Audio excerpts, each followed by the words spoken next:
आज वाज बेउनवान खुदा मौत को नाबूद करने आए के तहत हम कुछ वक्त मसीह आन सांग होंग के बारे में मुताला करते हैं, जो किताब मुक़द्दस की नबूवतों के जरिए इस जमीन पर आए थे। खुदा इस जमीन पर दूसरी बार जिस्म में आएंगे।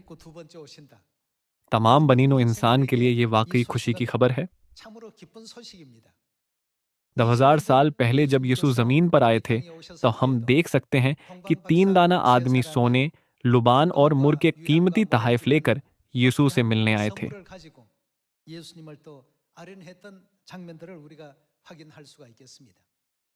इब्रानियों बाब 9 की नबूवत के मुताबिक उन्होंने इस जमीन पर दूसरी बार आने का वादा किया था, ताकि उन लोगों को निजात बख्शें जो उनके मंतजर हैं।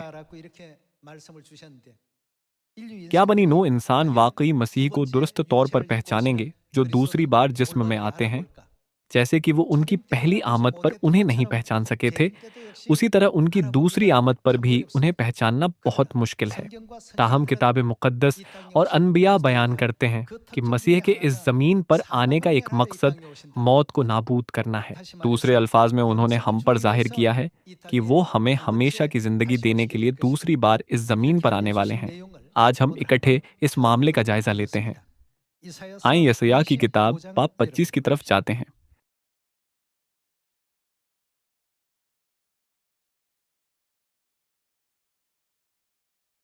यशायाह बाब 25 आयत 6 से देखते हैं।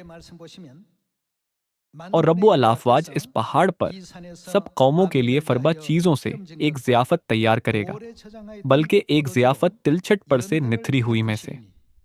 हाँ, फरबा चीजों से जो पुरमग्ज हूं, और मैं से जो तिलछट पर से खूब निथरी हुई हो।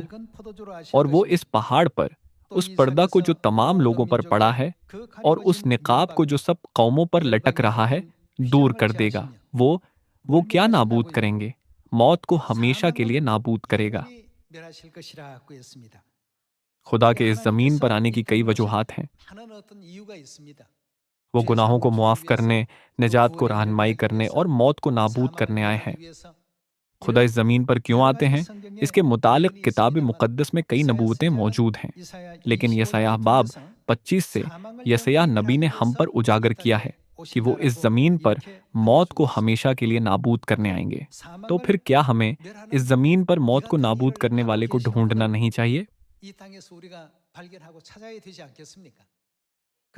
यशायाह बाब 34 आयत 16 के मुताबिक किताब मुक़द्दस की तमाम आयत का क्या है? ये लिखा है कि उनका जुफ्त है। वो मौत को हमेशा के लिए नाबूद करने के लिए कौन सी सच्चाई को इस जमीन पर लाएंगे? वो कहाँ आएंगे? वो कब आएंगे? इन नबूतों के मुतालिक तमाम जवाबात किताब मुक़द्दस में दर्ज हैं। इन नबूतों को समझे बगैर मबहम तौर पर किसी पर ईमान रखना हमें अब्दी जहन्नम में डालने का बायस बन सकता है, जब हम अब्दी जहान में दाखिल होंगे, जो अब्दुलाबाद तक रहेगा। अगर हम खुदा को दुरुस्त तौर पर पहचानें और दयानतदारी से उनकी तालीमात पर अमल करें, तो हम आसमान की अब्दी बादशाही में हमेशा की जिंदगी और बरक़ात से लुत्फ़ अंदोज़ होंगे। इसीलिए दुरुस्त तौर पर खुदा को पहचानना और वो फ़ादारी से उनकी तालीमात पर अमल करना हमारे लिए बहुत अहम है। बेहैसियत इंसान, हमें मौत को हमेशा के लिए नाबूद करने वाले के बारे में क्या करना चाहिए? हमें उन्हें ढूंढना चाहिए। आए यशायाह बाब 25 आयत आज से जारी रखते हैं। वो मौत को हमेशा के लिए नाबूद करेगा, और खुदा सबके चेहरों से आंसू पूंछे डालेगा, और अपने लोगों की रुसवाई तमाम सरजमीन पर से मिटा देगा, क्योंकि खुदावंद ने यह फरमाया है। और उस वक्त यूं कहा जाएगा, वो क्या कहेंगे? लो, ये हमारा खुदा है। मौत को हमेशा के लिए नाबूद करने वाला हमारा खुदा है। हम उसकी राह तकते थे और वही हमको बचाएगा।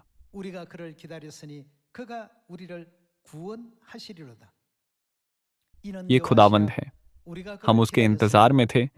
हम उसकी निजात से खुश वो खुर्रम होंगे। यशायाह बाब 25 में दर्ज है कि मौत को हमेशा के लिए नाबूद करने वाला हमारा खुदा है। क्योंकि इस तरह से नबूवत की गई है, तो हमें इस मामले पर गौर करना चाहिए। जब खुदा इस जमीन पर आएंगे तो वो किस सच्चाई से इस काम को अंजाम देंगे? आए यूहन्ना की किताब बाब 6 से जवाब मालूम करते हैं। यूहन्ना बाब 6 आयत 53 से देखते हैं।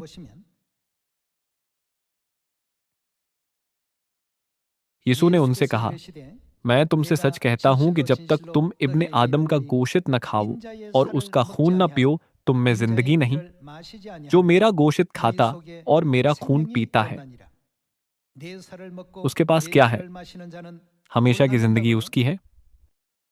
मौत के सिलसिले में हमेशा की जिंदगी पाने का क्या मतलब है? इसका मतलब है कि मौत हमेशा के लिए मिट जाएगी। दूसरे अल्फाज में क्या इसका मतलब ये नहीं कि वो तमाम बनीनो इंसान को हमेशा की जिंदगी देंगे? आयत 54 में खुदा ने वाज़े तौर पर इस हालत का जिक्र किया है कि जो मेरा गोश्त खाता और मेरा खून पीता है। जो मेरा गोश्त खाता और मेरा खून पीता है, हमेशा की जिंदगी उसकी है और मैं उसे आखिरी दिन फिर जिंदा करूंगा। क्योंकि मेरा गोश्त फील हकीकत खाने की चीज और मेरा खून फील हकीकत पीने की चीज है। जो मेरा गोश्त खाता और मेरा खून पीता है, वो मुझ में कायम रहता है और मैं उसमें। जिस तरह जिंदा बाप ने मुझे भेजा और मैं बाप के सबब से जिंदा हूं, उसी तरह वो भी जो मुझे खाएगा मेरे सबब से जिंदा रहेगा। यहाँ जो कोई इब्ने आदम का गोश्त खाता और उनका खून पीता है, हमेशा की जिंदगी उसकी है। और उन्होंने कहा था कि वो आखिरी दिन किया करेंगे। उन्होंने कहा कि वो उन्हें जिंदा करेंगे।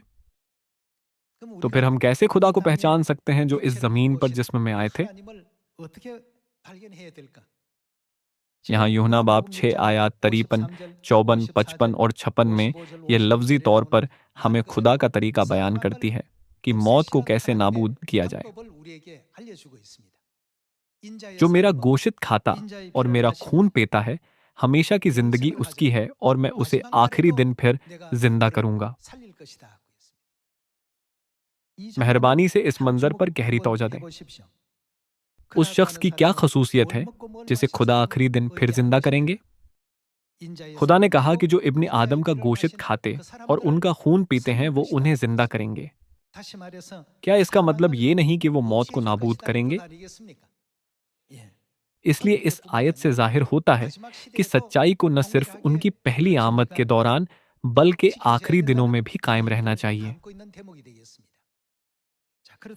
आय मती बाब 26 की तरफ जाते हुए देखते हैं कि कैसे इब्ने आदम का गोश्त खाना और उनका खून पीना है।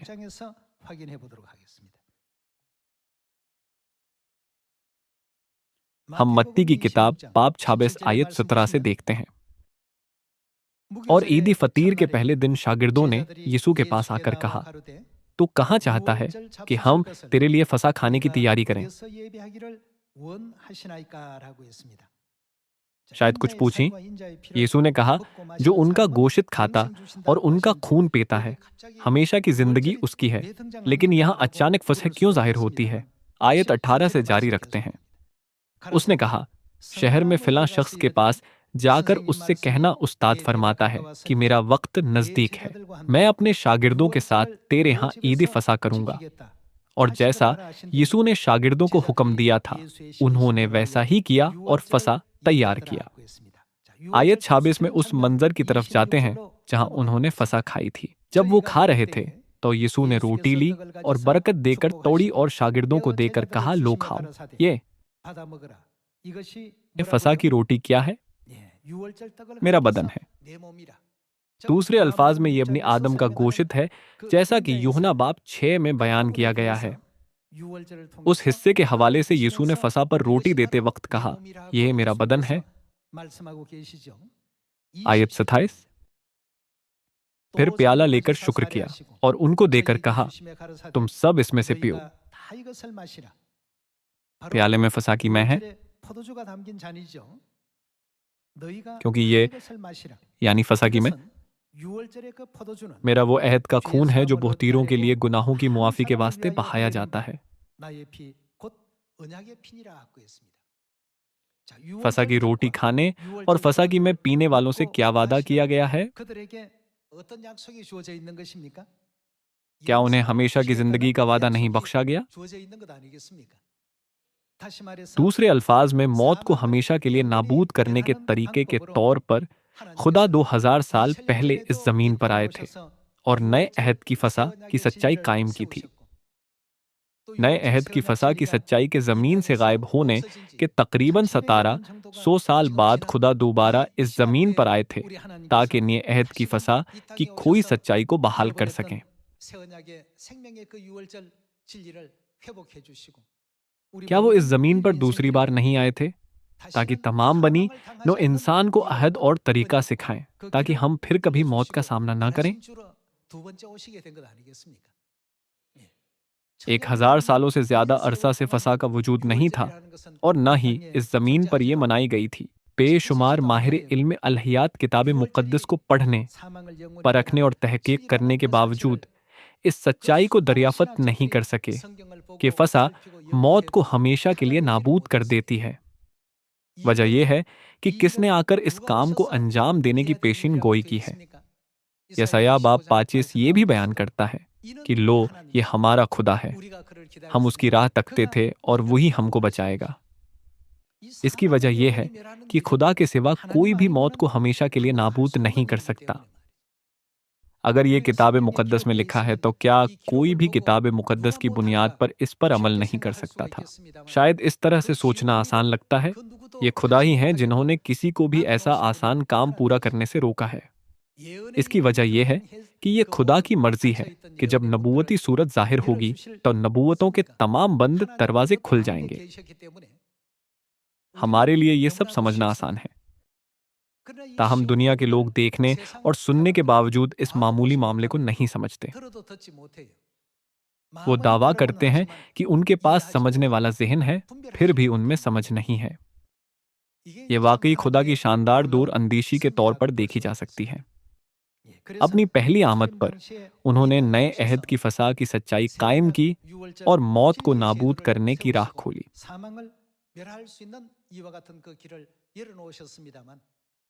ताहम दुश्मन इब्लीस ने 325 बाद अज मसीह में निकाया कौंसिल के जरिए फसा को खत्म कर दिया था।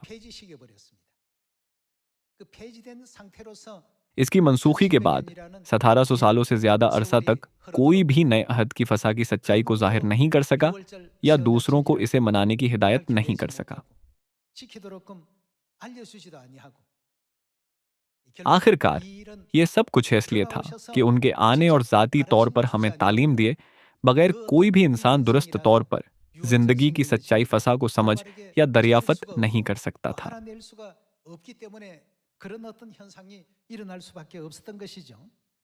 इसलिए मत्ती बाब 26 में यीशु ने हमें सिखाया कि कैसे इब्ने आदम का गोश्त खाएं और उनका खून पिएं। उन्होंने कहा कि फसा की रोटी इब्ने आदम का गोश्त यानी उनका बदन है और ये कि फसा की मैं उनका खून है। यीशु ने हमारे लिए ये तालीम छोड़ी है जिससे हम तस्दीक कर सकते हैं कि फसा की सच्चाई सबसे बड़ी सच्चाई है जो खुदा ने इस जमीन पर मौत को नाबूद करने के लिए कायम की है, दूसरे अल्फाज में हमें हमेशा की जिंदगी बख्शने के लिए। आए लूका की किताब बाब 22 आयत 7 से देखते हैं।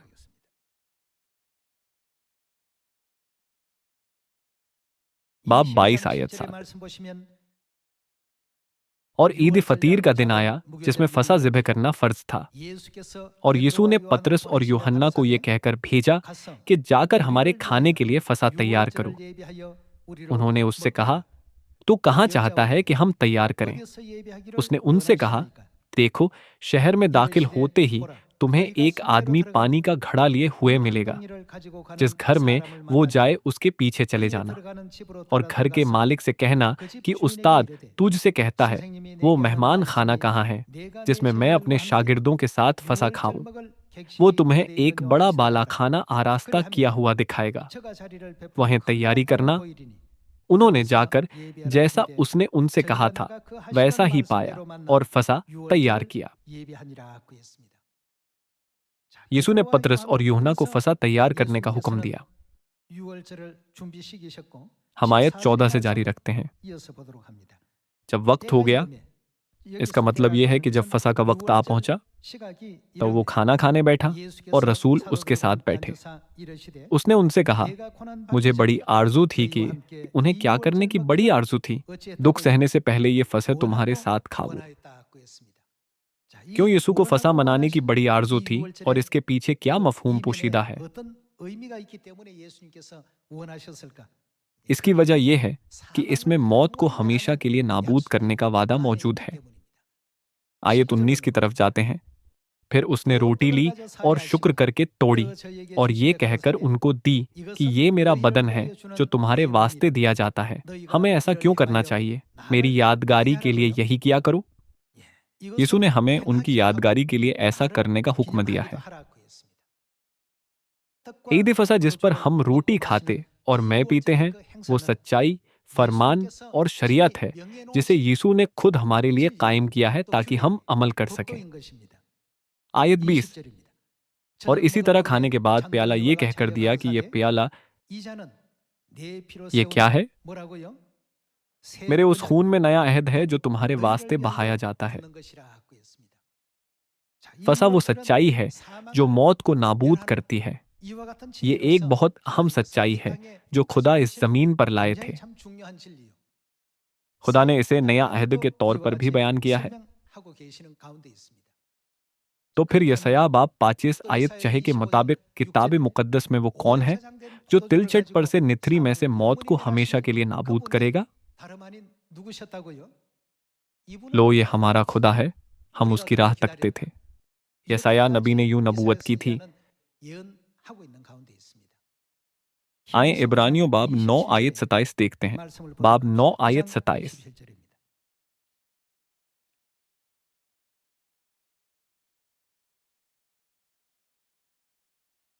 और जिस तरह आदमियों के लिए एक बार मरना और उसके बाद अदालत का होना मुकर्रर है, उसी तरह मसीह भी एक बार बहुत लोगों के गुनाह उठाने के लिए कुर्बान होकर, वो कितनी बार जाहिर होंगे? दूसरी बार बगैर गुनाह के निजात के लिए उनको दिखाई देगा जो उसकी राह देखते हैं।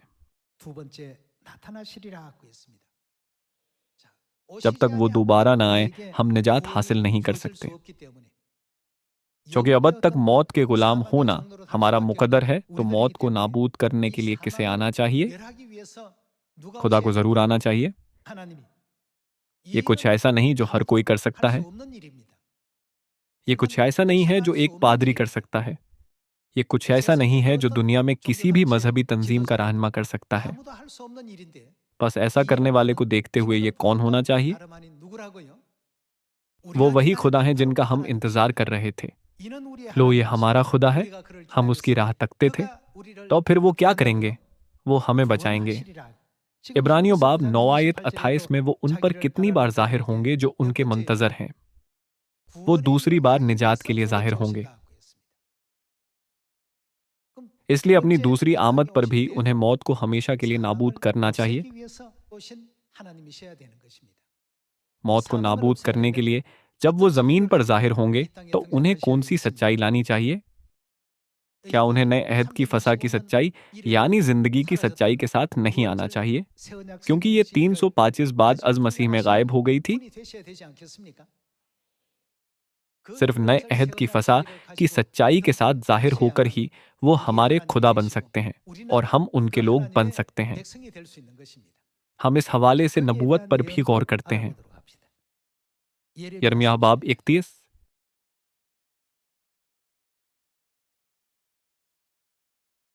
आए बाब 31 आयत 31 से देखते हैं।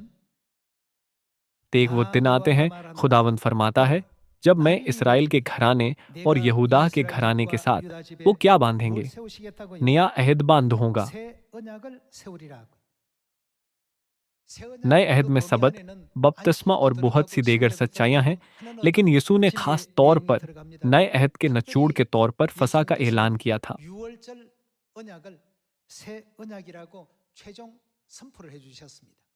आयत 32।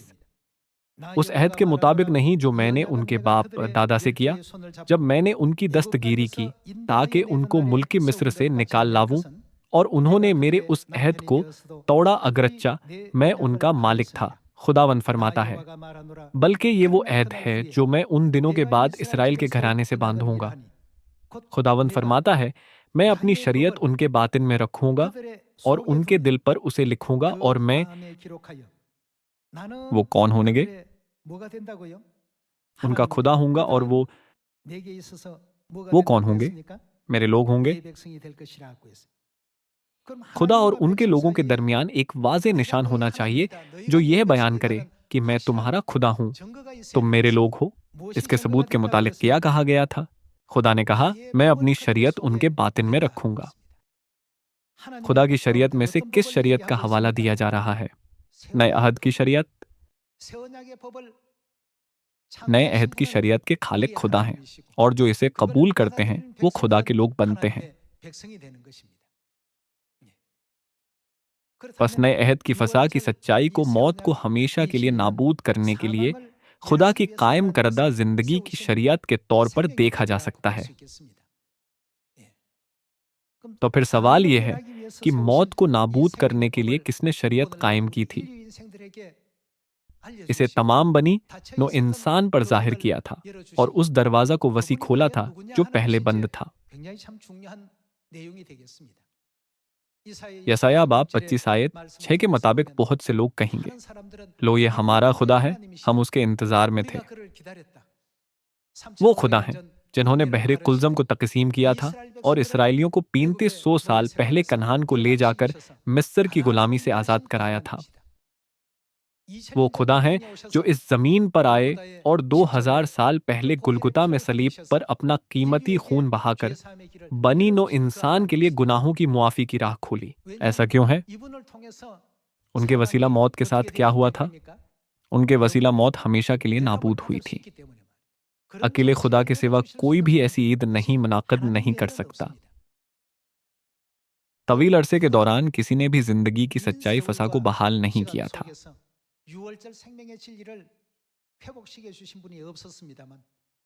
ताहम मसीह आन सांग होंग ने तमाम बनी नो इंसान को नए अहद की फसा की सच्चाई का ऐलान किया, जो मौत को हमेशा के लिए नाबूद करती है, ताकि हमें आसमान की बादशाही में ले जाए जहां ना मौत है ना मातिम।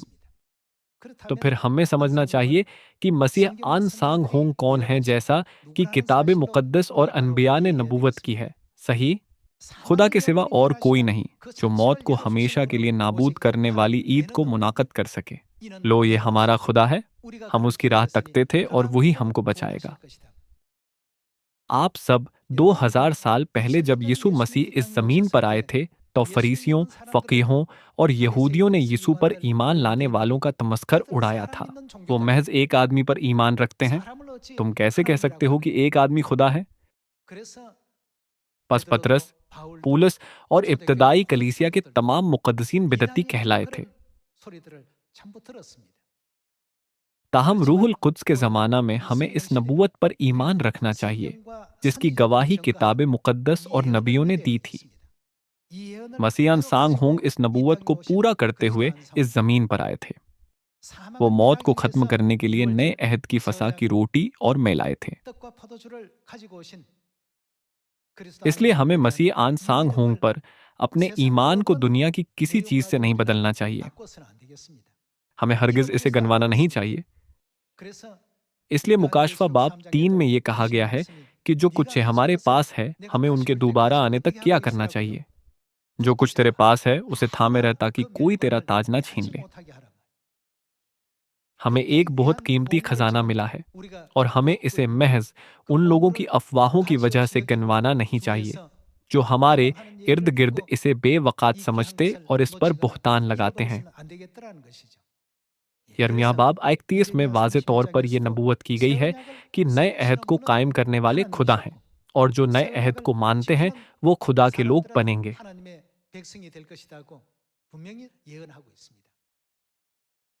बस खुदा नए अहद का दरमियानी बनते हैं, और नए अहद के वसीला वो हमें आसमान की अब्दी मिरास हासिल करने और खुदा की बादशाही में लौटने का इस्तेहकाक बख्शते हैं।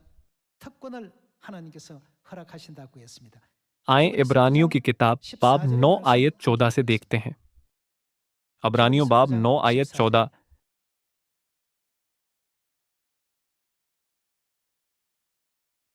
तो मसीह का खून, जिसने अपने आप को उजली रूह के वसीला से खुदा के सामने बेऐब कुर्बान कर दिया, तुम्हारे दिलों को मुर्दा कामों से क्यों ना पाक करेगा, ताकि जिंदा खुदा की इबादत करें।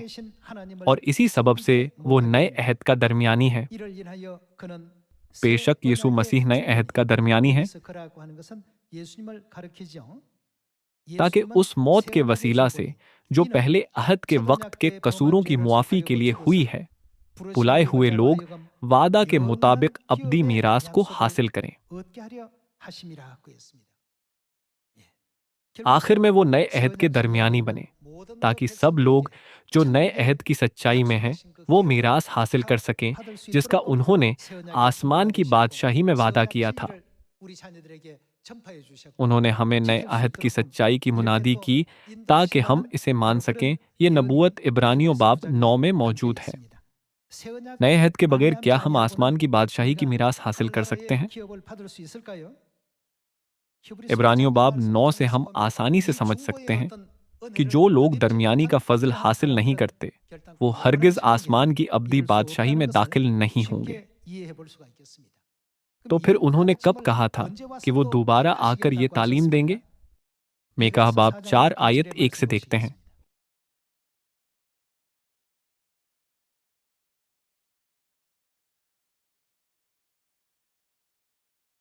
लेकिन आखिरी दिनों में यूं होगा, या आखिरी दिनों में होगा, कि खुदावन के घर का पहाड़ पहाड़ों की चोटी पर कायम किया जाएगा और सब टीलों से बुलंद होगा और उम्मतें वहां पहुंचेंगी और बहुत सी कौमें आएंगी और कहेंगी, आओ खुदावन के पहाड़ पर चढ़ें और याकूब के खुदा के घर में दाखिल हूं। और वो क्या करेंगे? अपनी राहें हमको बताएगा। जब तक खुदा इस जमीन पर ना आए और हमें तालीम न दें, हमारे लिए नए अहद की तमाम सच्चाइयों को जानने का कोई तरीका नहीं है, जो करीबन 1700 सालों से गायब हो चुकी थीं। वो अपनी राहें हमको बताएगा और हम क्या करेंगे? उसके रास्तों पर चलेंगे। हम उस सच्चाई पर अमल करेंगे जो वो हमें सिखाते हैं। अब जो कुछ खुदा ने हमें सिखाया है, उस पर अमल करते हुए क्या हम दरियाफत नहीं कर सकते कि नए अहद की सच्चाई वाकई मौत को हमेशा के लिए नाबूद करती है? वो अपनी राहें हमको बताएगा और हम उसके रास्तों पर चलेंगे, क्योंकि शरीयत कहाँ से सादिर होगी? सिय्योन से, और खुदावन का कलाम यरूशलेम से सादिर होगा। जब तक खुदा खुद आकर बनी आदम को अपनी तालीमात न सिखाते, तो न आपको और न ही मुझे मालूम होगा कि सबत हफ्ता का दिन है, फसा जिंदगी की हकीकी राह है, या नया अहद क्या है, और हम दूसरों की तरह जमीन पर अपनी जिंदगियां गुजारेंगे। वो कहते हैं, मैं यीशु पर ईमान रखता हूं, लेकिन चूंकि वो इतवार की इबादत, क्रिसमस और सलीब के जरिए चर्च में सूरज देवता की इबादत करने की मशक करते हैं, तो हिजकीएल नबी ने उनके अम्माल को हिजकीएल की किताब में वाकई बड़ी मकरूहात करार दिया है। वो अपने मुंह और होंठों से खुदा की ताजीम करने का दावा करते हैं, लेकिन उनके अमाल दरअसल सूरज देवता की ताजीम करते हैं। इसलिए किताब मुकद्दस में नबियों की नबूवतें जाहिर करती हैं कि खुदा किसी को भी छोड़े बगैर उन सबको सजा देंगे। आसमानी बाप मसीह आन सांग होंग और नई यरूशलेम आसमानी माँ इस जमीन पर हमें मौत से छुड़ाने और आसमान की बादशाही, यानी अब्दी जिंदगी की बादशाही में ले जाने के लिए आएंगे, जहां मौत नहीं होगी। हम सबको हमेशा उन्हें अब्दी शुक्र, जलाल और हम्द पेश करनी चाहिए। हम एक बार फिर गहराई से अपने दिलों पर आज के उन्वान, खुदा मौत को नाबूद करने आए, को कंधा करें और ज्यादा अतिकाद के साथ सच्चाई के कलमात को थामे रखें जो किताब मुकद्दस और नबियों ने जाहिर किए। सियून के अपने तमाम भाइयों और बहनों से ये कहते हुए कि हमारे आसपास मौजूद बेशुमार लोगों को गवाही दें और मुनादी करें कि मसीहन सांग होंग ही सच्चे मसीह और खुदा हैं। मैं आज का वाज खत्म करता हूँ। आपका बहुत शुक्रिया।